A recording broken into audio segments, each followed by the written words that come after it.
You guys are an amazing crowd. Good afternoon and welcome to the University of Johannesburg's Soweto campus. My name is Nkepile Mabuse and I will be the moderator this afternoon. I really do hope that the strong significance and symbolism of what is happening here in Soweto today does not escape you. There really are no two occasions in recent time that have had a more profound impact on the African people than when Nelson Mandela walked out of prison, a free man, in 1990, and of course, the election of Barack Obama in 2008. Now, these two men are politicians, and their legacies will be judged by history. But there's absolutely no doubt that these two developments in history have had a profound impact on the African continent. They have brought hope in Africa and also began the process of restoring pride and dignity in the African people. Now, as I speak to you, and as you all know, President Nelson Mandela is lying in hospital, critically ill. The euphoria that engulfed this continent when President Obama was elected is fading. But in this room, look around you, is Africa's brand new hope. These young people are doing amazing things in their communities. They have already been identified as leaders, and leaders who are committed to serving others and not themselves. Exactly 37 years ago this month, young school children here in Soweto braved apartheid bullets fighting for freedom. It's no coincidence that a new generation of young people is here today. And like the 76th generation, they refuse to conform, but are inspired to transform their world. When President Obama launched the Young African Leaders Initiative in 2010, he described them as the Africa that is overlooked. Well, at this moment, the world can see and hear you. President Obama will come here, address you, and then engage you. We will take a question here in South Africa before we cross to Kenya, Uganda, and then Lagos, Nigeria. When the president selects you, please be proud. Introduce yourselves and ask a short, sharp, smart question. As a fellow African, I really want to thank you from the bottom of my heart for keeping hope alive in Africa. Please join me in welcoming on stage the 44th President of the United States of America, Barack Obama.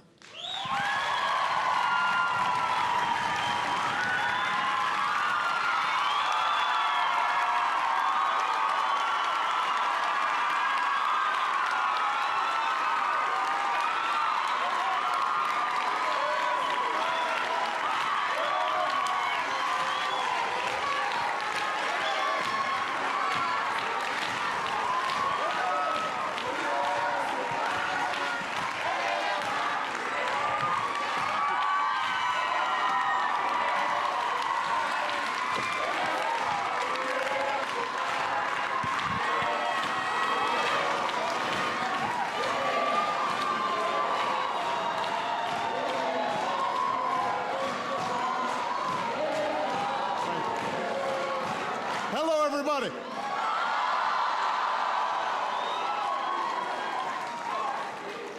Yebo Manzazi.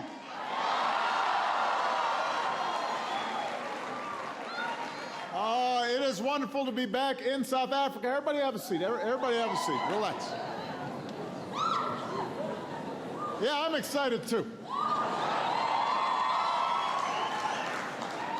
It is wonderful to be here with all these extraordinary young people, young people from across this magnificent country, but also from all across the continent. And I want to give special thanks and special welcome to those who are watching from Nigeria and Uganda and Kenya, a country obviously very close to my heart. You know, when I travel around the world, this is one of my favorite things to do, meeting and talking with young men and women like you.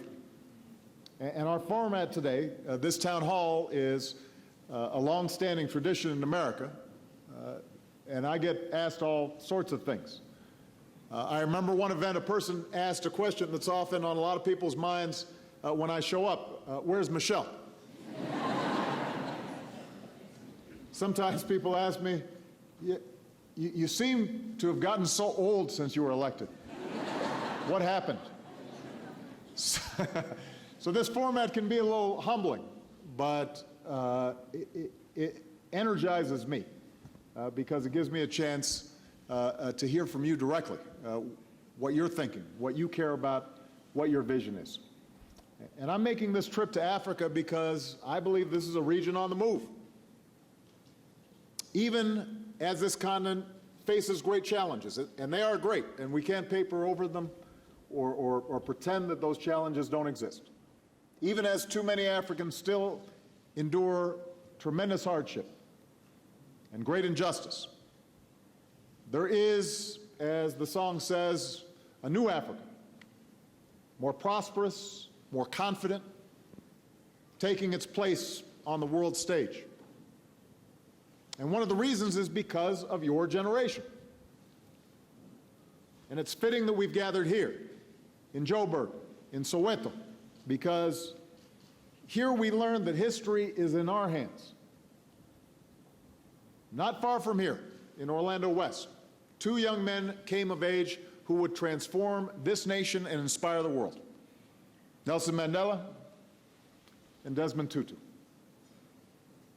And President Mandela once said that during all those years in that cell, it was his home here in Soweto, that small red brick house. That was what he called the center point of my world. And obviously, he's on our minds today. And we join the people of the world in sending our prayers to Madiba and his family because he still inspires us all. Now, not far from here, on a June morning, young students gathered in peaceful protest for the right to be taught in their own language, for the right to be treated like human beings. And after all the police bullets, after the smoke cleared, the world was shocked by that image, protesters holding the body of a young boy, Hector Peterson.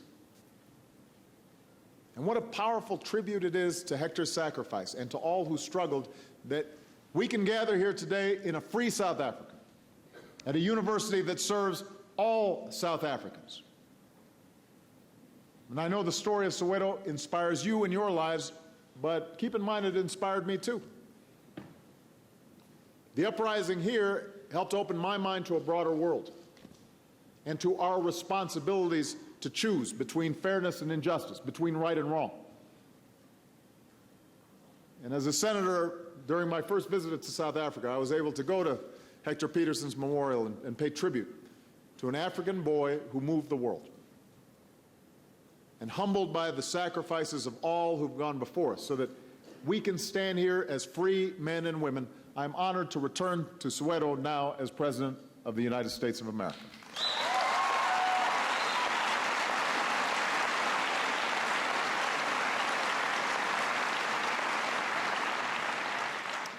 Now, tomorrow I'll be down in Cape Town at the University of Cape Town, and I'll speak about the future that we can build together, Africans and Americans. And that's where Robert Kennedy delivered his eloquent address to another generation of young people. The challenges of our world, he said, demand the qualities of youth. Not a time in life, but a state of mind, a temper of the will, a quality of the imagination, a predominance of courage over timidity, of the appetite for adventure over the love of ease. That's what young people are. That's the spirit of youth. And it's still true. And that's why 3 years ago I launched a new effort to make sure we're tapping those qualities of youth: the imagination, the courage, the yes we can attitude of young Africans like you. It's our Young African Leaders Initiative, and I kicked it off by welcoming young men and women from across Africa to the White House, and we had a town hall similar to this one. I think some of you were there, in fact. And since then, we've helped empower young people across this continent with new skills in entrepreneurship and leadership, and new partnerships in education and health and technology. You know, Michelle came here to Soweto for a forum with some inspiring young women. And she's here today in Josie, meeting with students who... Did I say that right?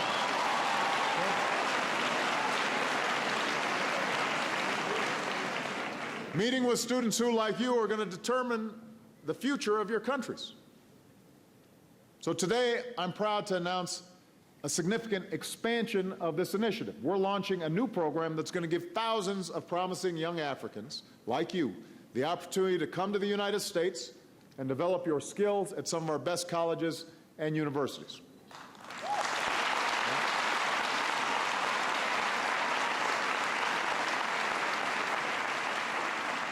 It's called the Washington Fellowship for Young African Leaders. And I hope all of you apply, because we're joining with our top schools, public and private. We'll focus on civic leadership and public administration and business and entrepreneurship, the skills you need to serve your communities and start and grow businesses and run effective ministries. And you'll interact with Americans from all walks of life, because our citizens, especially our young people, can learn from you too. You'll meet with leaders in business and nonprofits and government, including me. And I look forward to welcoming you at a summit that I'll host in Washington, because I want to hear directly from you, your hopes, your dreams, what we can achieve together. And your time in America will be just the beginning. When you come back home, new grants will help you turn your ideas into new businesses and new nonprofits. And we're going to partner with American companies here in Africa to provide internships and mentoring and job opportunities to help you grow into the next generation of business leaders. We're going to partner with your governments and regional organizations here in Africa, and foundations and civil society, to amplify your voices as you stand up for democracy and equality. And with the connections you make as a Washington Fellow, you'll have something else for the rest of your life, and that is a network of Africans and Americans ready to collaborate on the future that you want to build. So this won't be the most expensive program that we have, but I actually believe this is going to end up being one of the most important. And it's important to me personally, because it's a great way for me to show my faith and confidence in all of you. I believe in you, and I intend to make this a lasting part of our engagement with Africa beyond my presidency for years to come. We want to empower entrepreneurs like Fred Swaniker. Where's Fred? He's from Ghana. Where is he? There he is. He's Fred. So, Fred's got a fan club over here. Fred helped to start a biotech company and now uses his expertise to help other young Africans develop their leadership skills so that they can come back and put those skills to use, serving their communities, starting businesses, creating jobs. So thank you, Fred, for the great work that you're doing.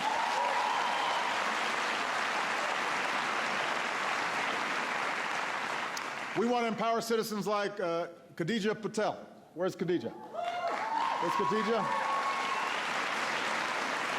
So, Khadija is a fearless journalist here in South Africa. She's reported on Sudan and Mali and the Democratic Republic of Congo. She's exposed the roots of conflict. She's challenged leaders as a voice for peace and justice. So we're very proud of the work that you do, Khadija. Thank you.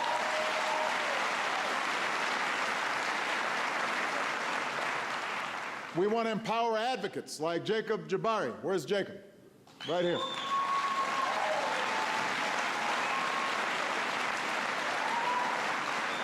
So here in South Africa, Jacob decided he was not going to hide the fact that he was HIV positive. He embraced it. He became a counselor. He helps guide others because he says the key to saving lives and slowing the spread of AIDS is an honest approach, and that takes great courage. Thank you, Jacob.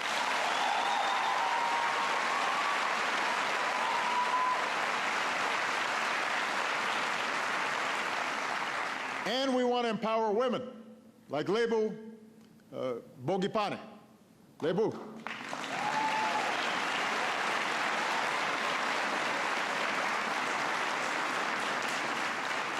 You know, growing up, Lebo endured domestic abuse and violence, which led to homelessness and hunger. Over many years, she didn't simply rebuild her own life. She built a crisis center here in South Africa that's helped thousands of women and children escape abuse as well. What a great legacy. Thank you, Lebo.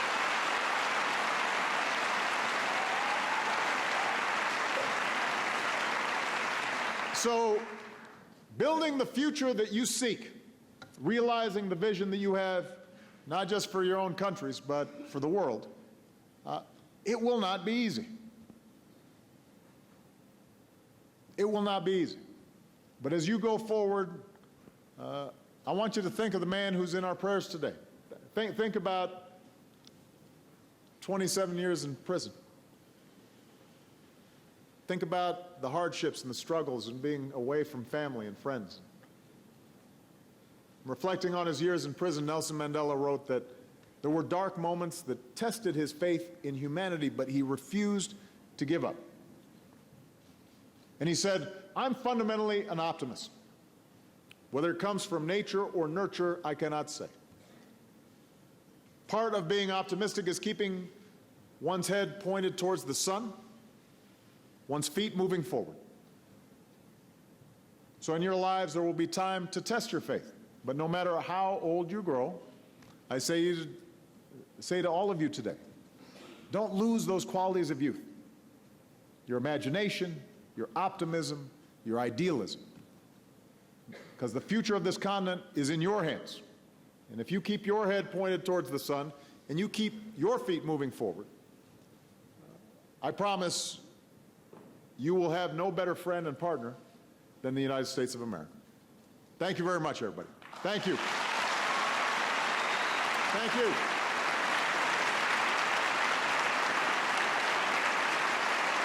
Thank you.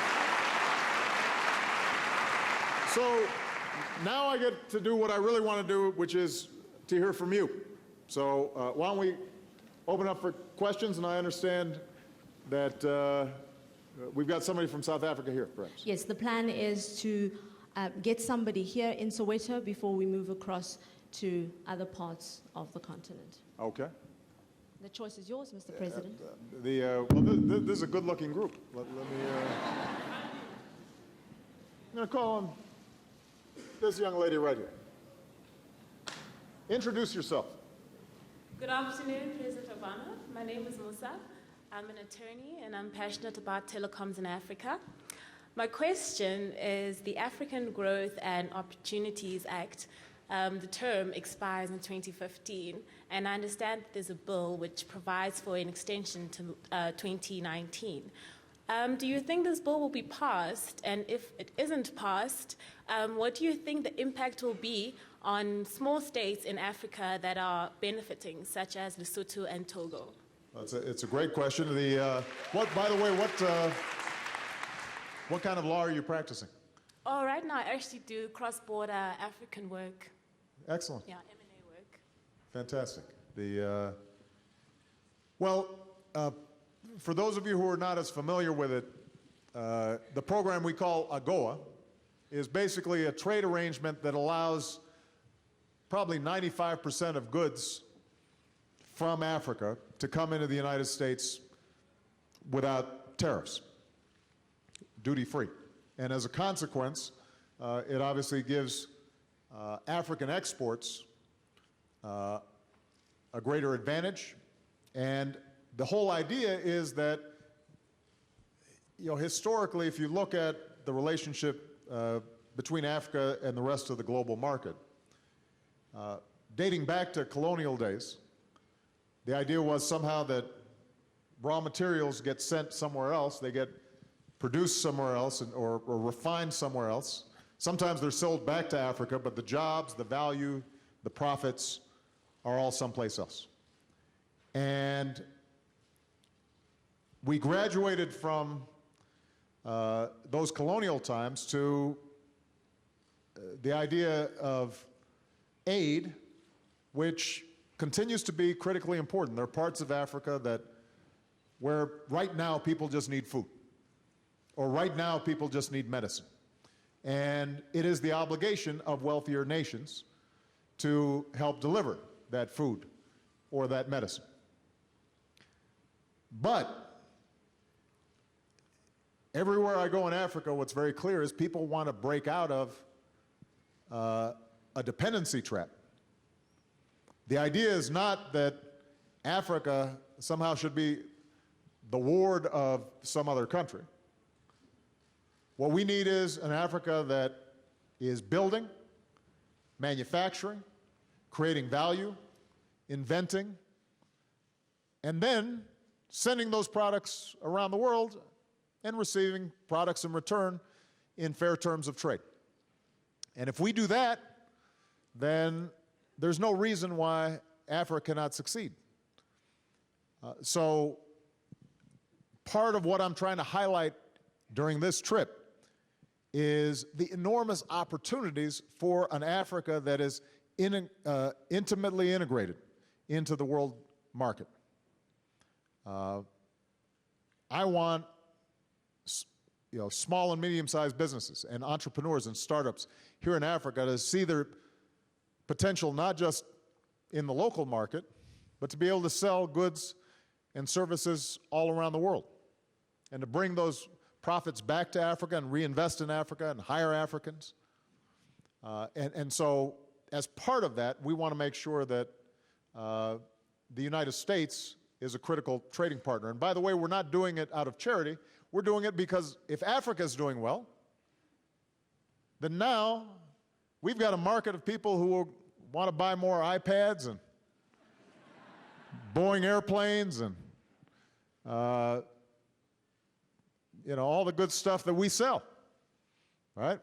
And Africa, by the way, is the youngest continent, which means that demographically, this is going to be a larger and larger share of the world market. So specifically in terms of AGOA, you're right. The current AGOA structure expires in 2015. It is my hope that we get it renewed.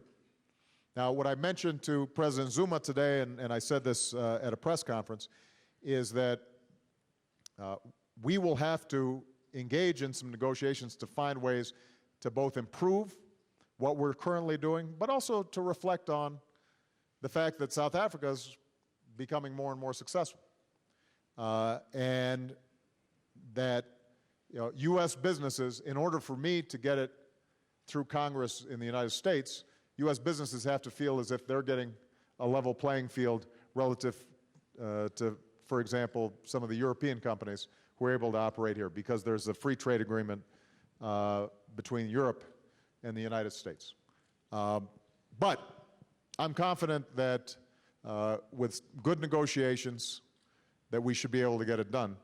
The broader point I want to make, though, is that the future is going to be in creating value here in Africa and making sure then that, like Southeast Asia and China and Turkey and all these other places around the world, that everybody is starting to see the benefits of global trade patterns. And Africa cannot just be a source of raw materials for somebody else.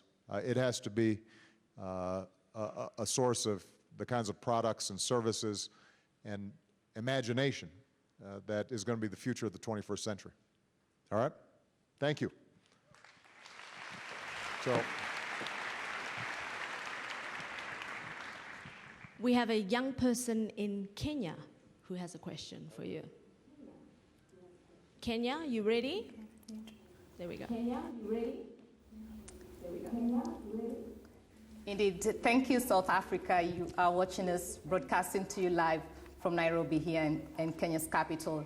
And indeed, I'm joined by 8 young Kenyans who have come in from 5 different counties within the country.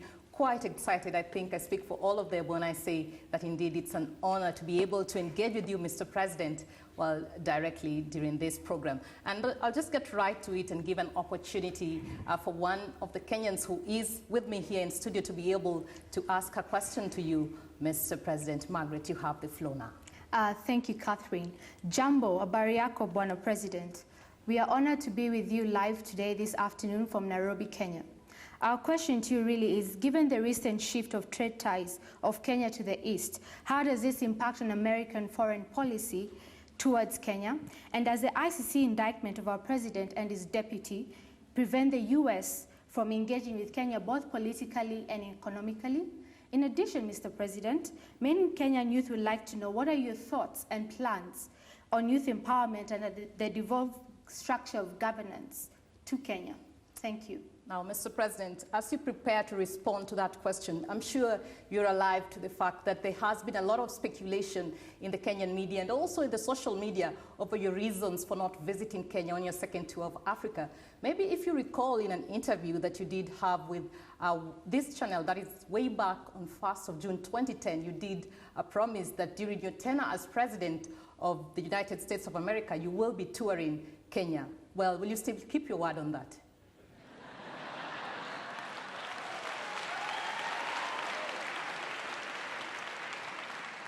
Well, asante sana.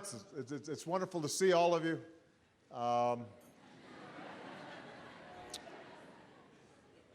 First of all, let me just say that I'm going to be president for another 3.5 years. So, you know, one of the things that you learn as president is not only do people want you to fulfill your promises, but they want you to fulfill your promises yesterday.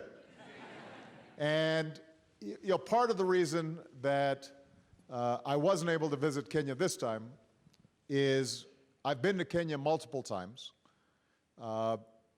and there hadn't been a sustained visit by me in West Africa. And then South Africa, given the importance of the work that we're doing together.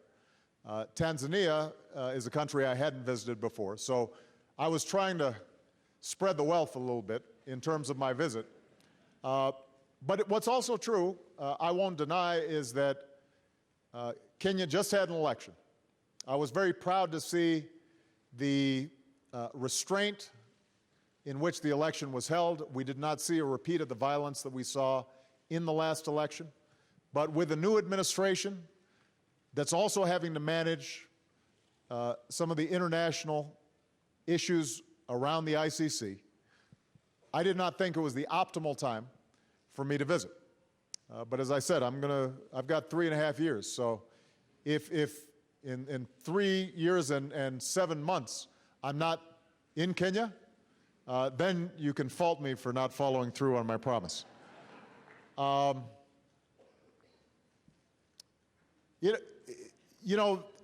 raised the issue of whether our attitudes towards Kenya changed because of Kenya's orientation towards trade and commerce with the East. And this was asked of me before. It's a general question that I get during this visit.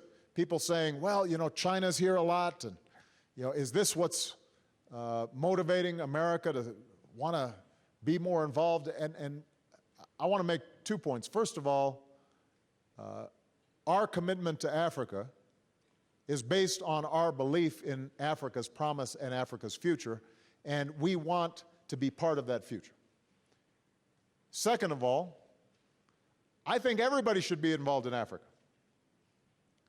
I want China, and I want India, and I want Brazil, and I want Singapore, and everybody come on down to Africa, because 6 of the 10 fastest growing economies in the world are right here in Africa.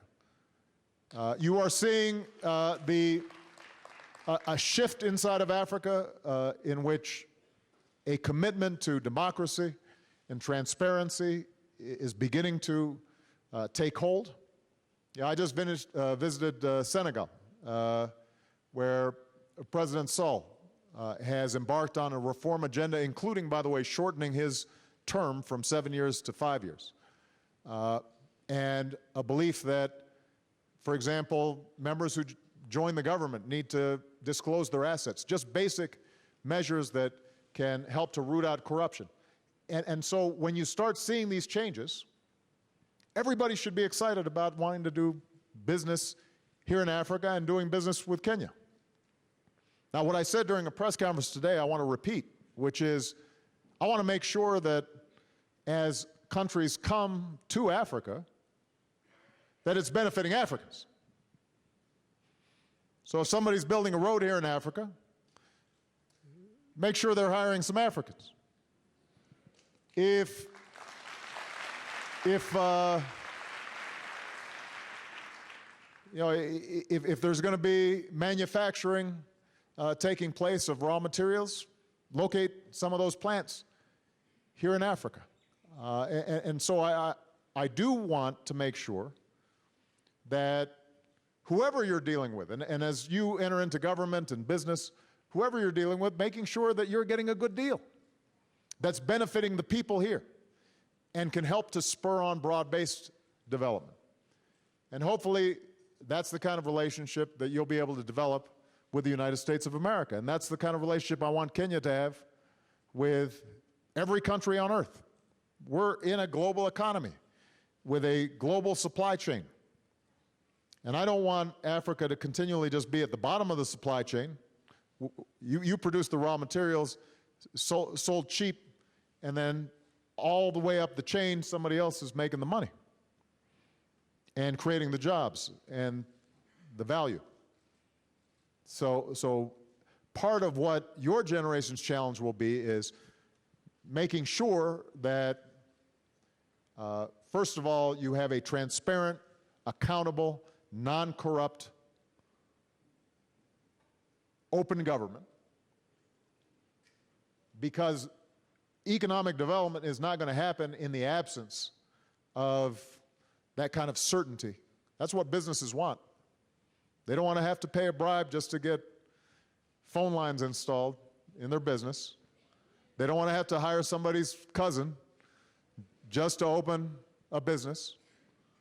And we have to be honest about it. In a lot of countries, that's still the case. And that discourages investment. And then, as you move into positions of power, I want to make sure that you're negotiating a good deal with these other countries. Now, it's got to be realistic. It's got to be based on what assets do you bring to bear. And initially, at least in some countries and in some regions and parts of Africa, you're looking at a certain type of manufacturing or a certain type of industry that may not be very capital intensive, for example, because there may not be as much capital initially to invest. So it may start at a smaller scale, but continually upgrading and improving the prospects for Africa, I think, will require that kind of tough, hard-headed negotiations. But I want every country to be here. Last point on Kenya, I already made this for all countries. Yes, I want young people to be involved in holding their governments accountable. Now, there is a lot of variety here in Africa in terms of quality of governance. And I don't want to reinforce for the American press that are here this attitude that Africa is just one big, piece of land on the map, right? So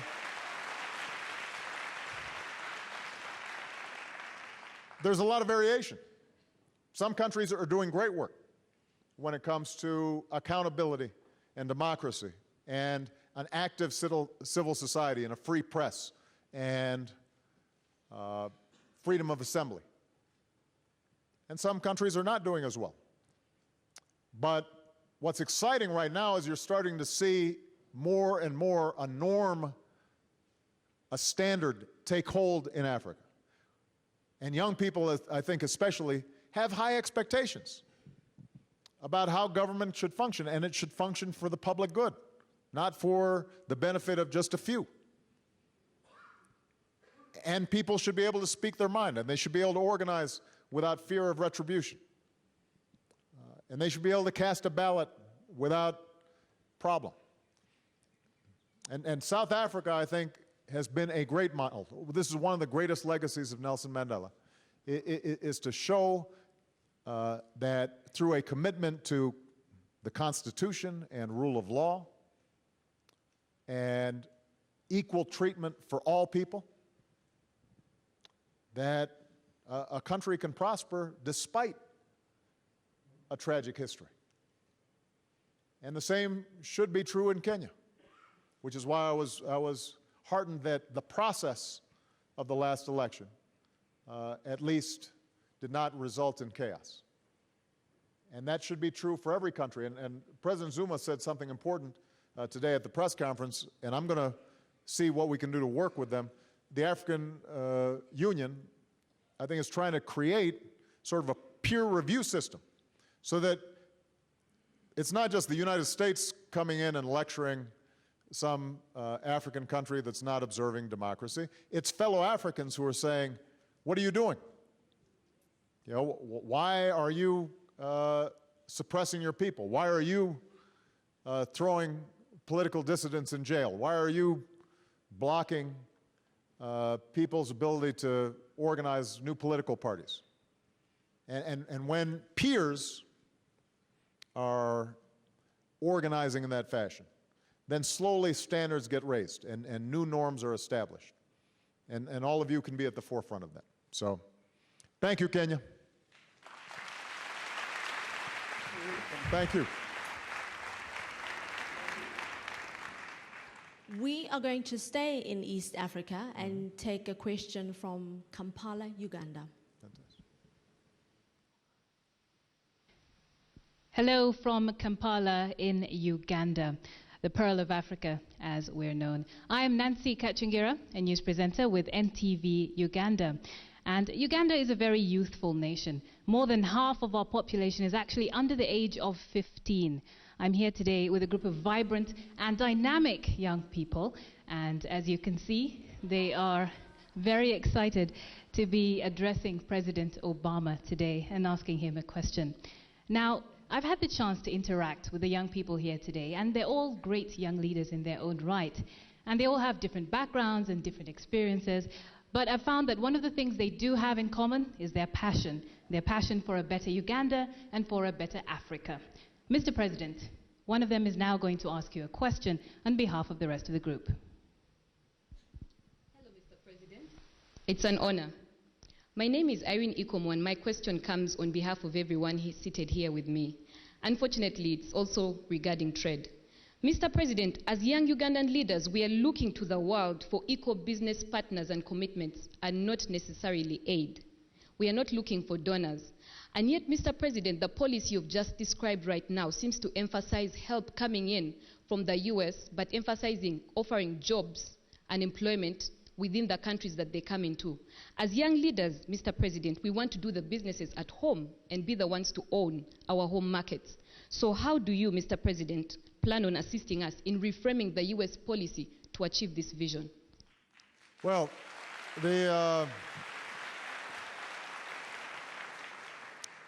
with respect to US policy, I think you mischaracterize it, because our policy is to see success here in Africa. Now, there's no doubt that US businesses also want to sell into Africa, because as President of the United States, I want to create some jobs in Africa as well. But my attitude is that the more successful African entrepreneurs are, then the more they're going to be purchasing and interested in purchasing US goods. And conversely, when the economy in the United States is doing strong, then we're going to buy more from Africa. And everybody's standards of living can rise. But as you heard me say earlier, I completely agree with you that we want more investment and value creation here in Africa. Now, one thing we haven't spoken about, which I think is critical, is inter-African trade. all too often it's easier to export, say, tea and coffee from East Africa or flowers from East Africa to Europe than it is to export it someplace else in Africa. And part of that is the legacy of colonialism, an orientation out of Africa rather than internal to Africa. Part of it is a lack of basic infrastructure. So port facilities, trains, rail, roads. And so one of the things that we're going to be very interested in is working with the African Union as well as various regional organizations to find ways that we can start linking up markets inside of Africa. Because particularly for new businesses, if you're starting a business here in South Africa, then the best chance you have initially for export might be closer to home, one of the surrounding countries. If Uganda, if you have a business that you want to get started, and initially you've gotten your product popular inside of Uganda, the next step, before you think about selling to the United States, you might say to yourself, let me start selling some in Kenya, or let me start selling in Tanzania, or Rwanda. And so part of what we have to do is to find additional ways in which Africans can also trade with each other. Last point I will make, because it's related to trade and capacity building. I just came, as I said, from Senegal.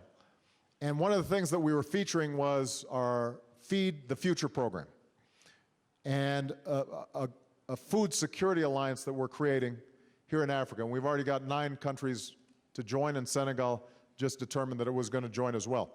But we've already helped 7 million small farmers in Africa to pool their resources, access lower credit, link themselves together as one producer group so that they can market and sell more effectively.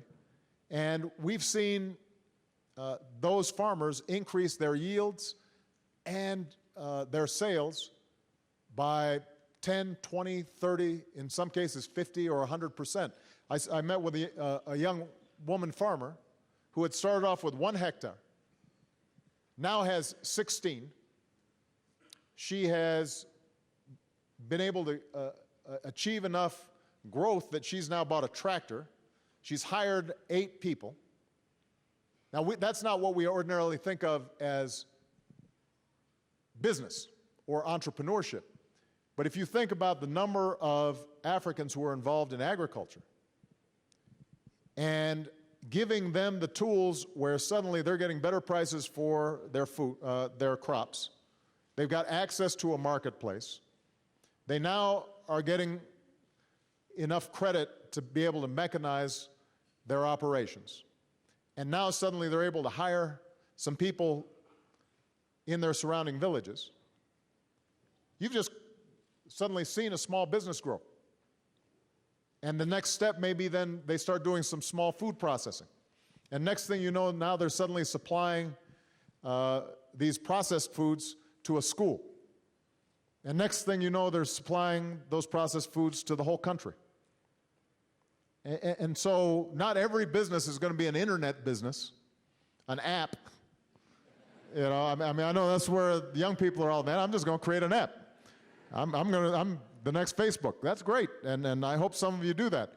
But when we think of development of Africa as a whole, especially if we're thinking about broad-based development, then part of what we have to recognize is that a huge number of people inside of Africa are still in the agricultural sector, and the work that we're doing is trying to create capacity for those small farmers who are essentially small entrepreneurs from being to be successful, because if they've got more money in their pockets, now they can afford to buy your app.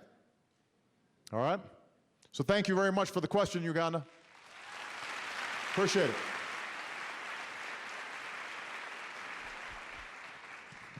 Mr. President, we're moving over to West Africa now, and we're going to take a question from Lagos, Nigeria.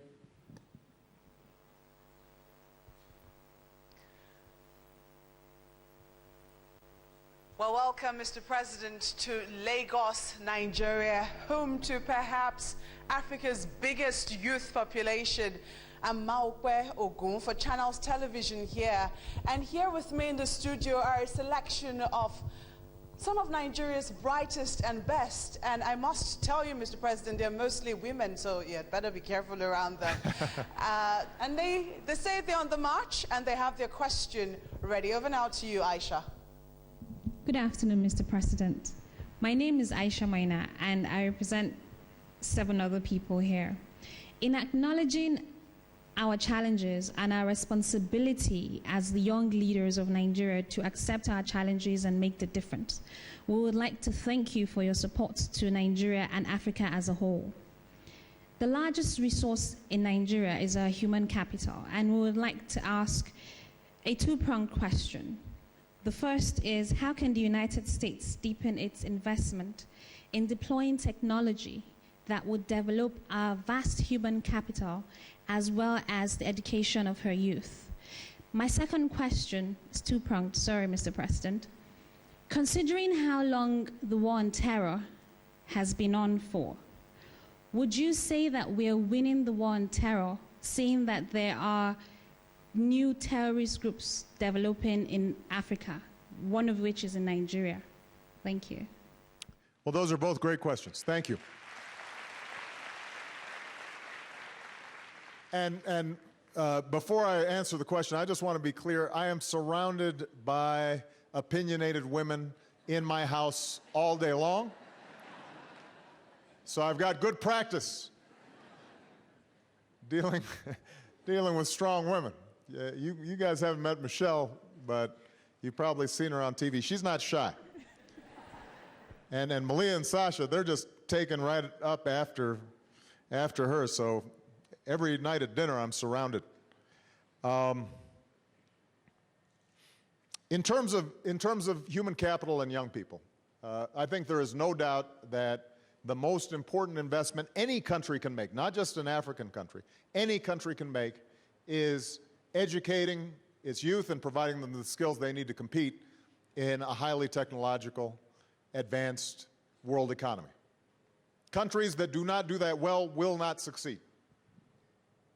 Countries that excel at training their young people are going to succeed, because these days businesses can go anywhere.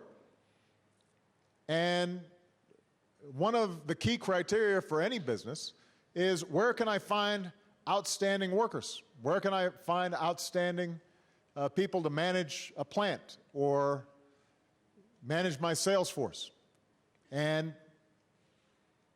if you have countries with high illiteracy rates or limited skills, you're going to have problems. And I want to be clear that this is a problem in the United States, not just a problem in Africa.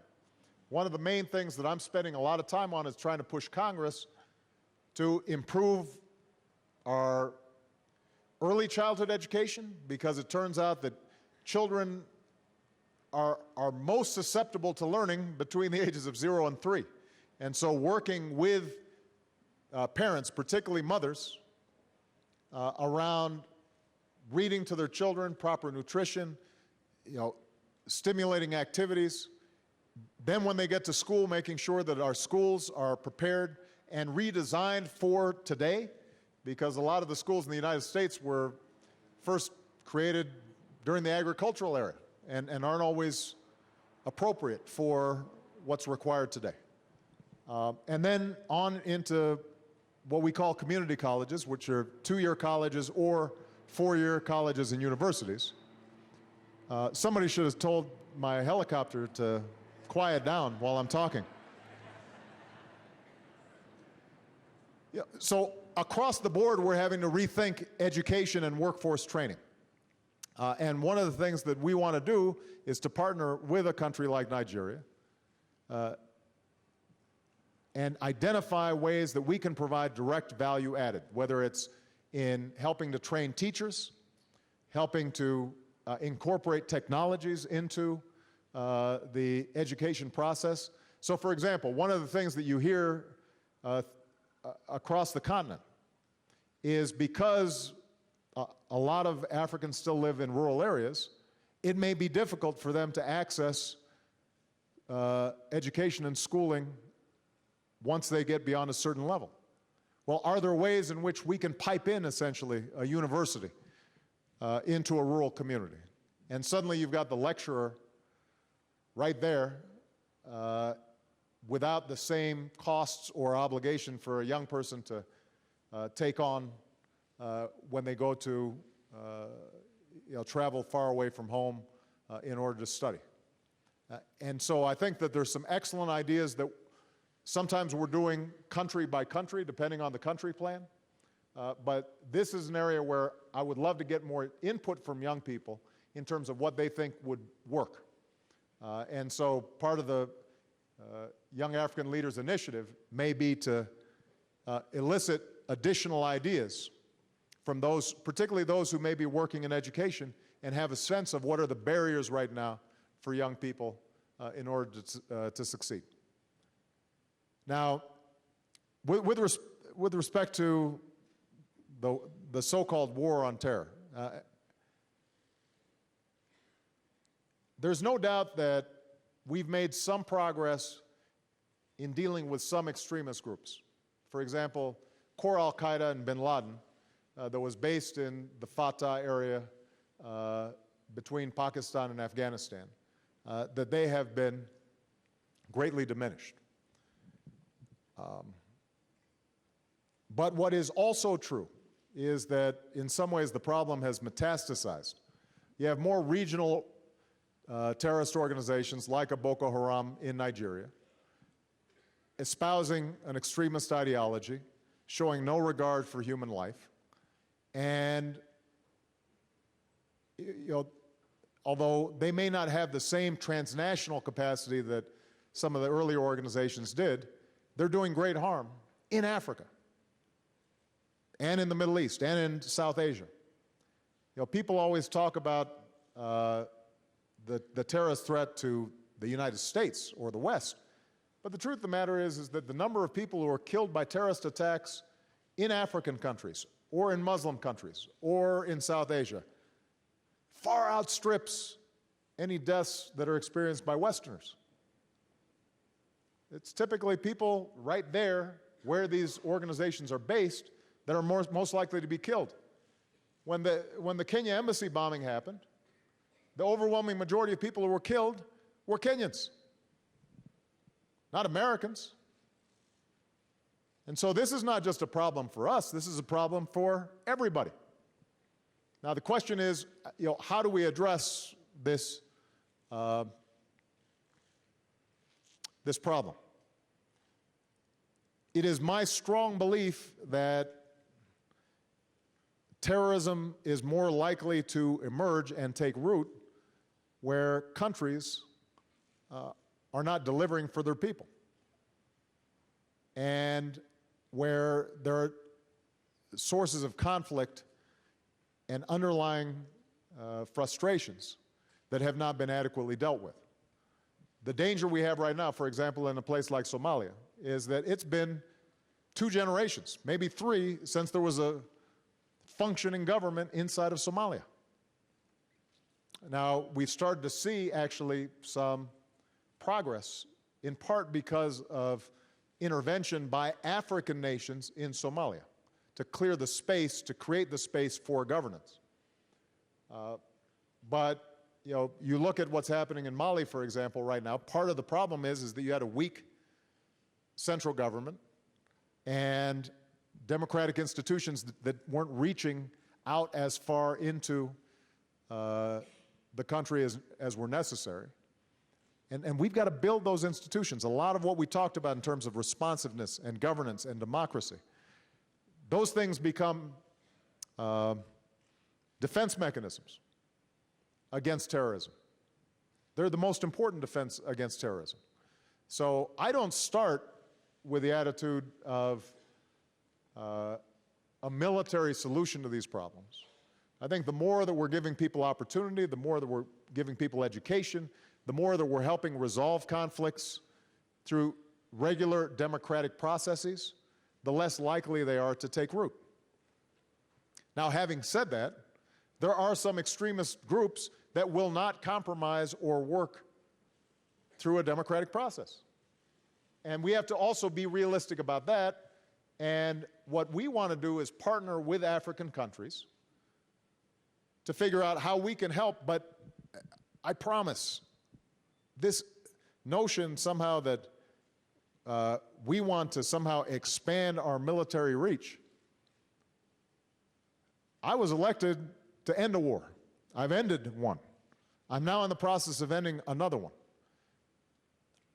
Every few weeks, I go and visit soldiers who are your age, who've had their legs blown off in Afghanistan, or worse. Every week, I'm writing letters to the families of fallen soldiers.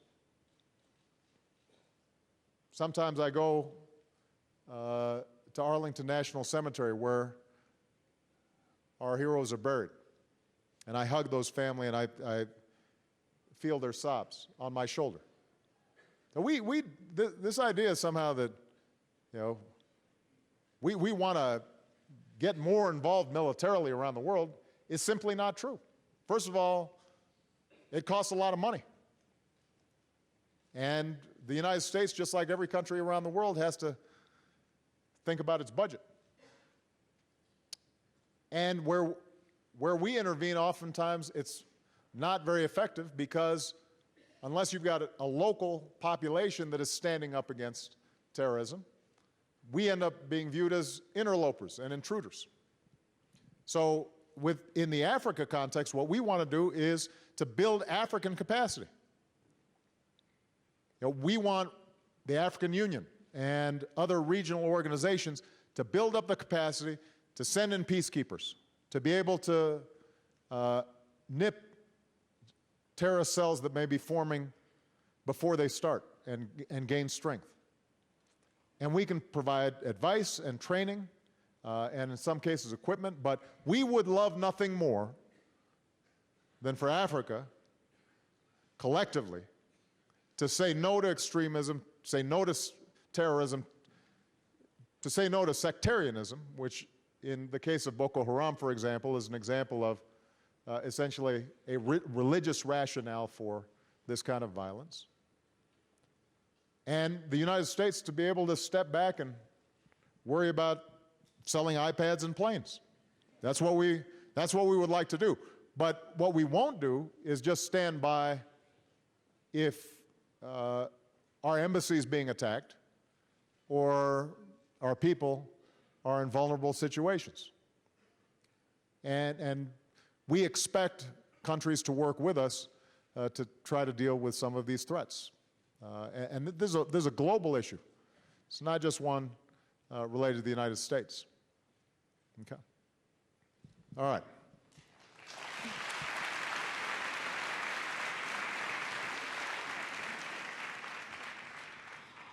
We have time to take one last question from Soweto. If it's a really short question, I'll give a short answer and we'll get two in.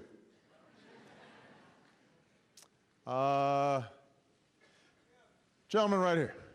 Yes, go ahead. Everybody's got to, you got to describe why you're all wearing orange. Okay, firstly, my name's Hein Dinkelman. I'm nervous. I'm a student at GJ, honors student, also studied education. You said education people should stand up. My question is, we've got a lot of barriers in this country, and one of those barriers is the amount of students in our classes versus a single person. And what I find it difficult is, how does that one person stand up and control? In some cases, we've just come back from training, some cases 90 to 100 kids in one class. It's difficult enough to carry 40 in my class. how do you carry those 90? I find it very difficult, and try to make an impact in their lives. Good. I think that's a great question. First of all, I think it's wonderful that you're going into education. Very proud of you.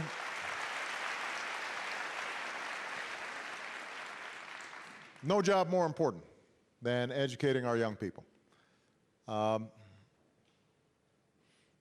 This is a challenge that we have in the United States as well, and that is the issue of class size. Now, our problem typically is that our class sizes are around 35 or 33, and we'd like to see if we can get it down in the 20s. If you're talking about 90, that's a whole nother level. Now, I'm assuming we're talking about primary and secondary education. We're not talking about universities, because by the time you get to university, you better be focused on your studies. It's not the job of the teacher to make you do your work and pay attention, because you're now an adult. But when it comes to young people, studies do show that, particularly for poorer children, the more one-on-one attention that they can get from their teachers, the more personalized instruction they can get, the better they're going to do. So the first response is, if you can budget, if a government can budget smaller class sizes, that's better. But not every country is going to have the resources to do that. One of the things that we're starting to see in the United States is how can you effectively use, for example, teachers' assistants in a class who may not be fully certified teachers, but can break up, let's say, a class of 90 into smaller groups. This is also where technology can also potentially make a difference, because it's conceivable that if you've got some sort of technology, a couple of laptops, that you can leverage one teacher into multiple instruction. The question you raise, though, makes me want to suggest to my team when we leave here that we start taking some of the best practices and some of the things that we're learning in the United States and seeing if there may be some application. We might be able to start some pilot programs here in South Africa to see if we can make an impact there. Good. All right. Last question? One more. All right. All these folks have been so patient in the back, I don't want them to feel neglected. So, all right, this gentleman right here, because he seems very eager, right here. Yes, you right there. Excuse me. Go ahead. But you guys can feel free to stand together if you want, but I'm only going to take questions from one of you. What's your name? My name is Sydney Mukumo. I'm from Limpopo. Thank you. President Obama, I met you in 2006. I was working for the embassy. Excellent. Yes. I'm very much worried about some of United States international, foreign policy, especially on environment. President Obama, today I want you to tell these young leaders about the foreign policy of United States in environment. On the environment? Yes, because South Africa is facing the same problem. Whatever is happening in America, it's affecting us. Good. Please tell this is your children. Tell us today. Yes. Just like people who are protesting outside, there are people who are crying. And then now you must address them. Okay, let's go. And then tell them outside what is happening. Make it clear, and then when you go back, you'll have a safe trip. Thank you very much, President. I'm ready. I'm ready. I'm ready.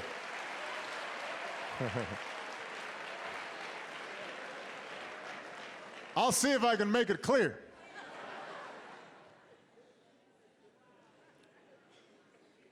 U.S.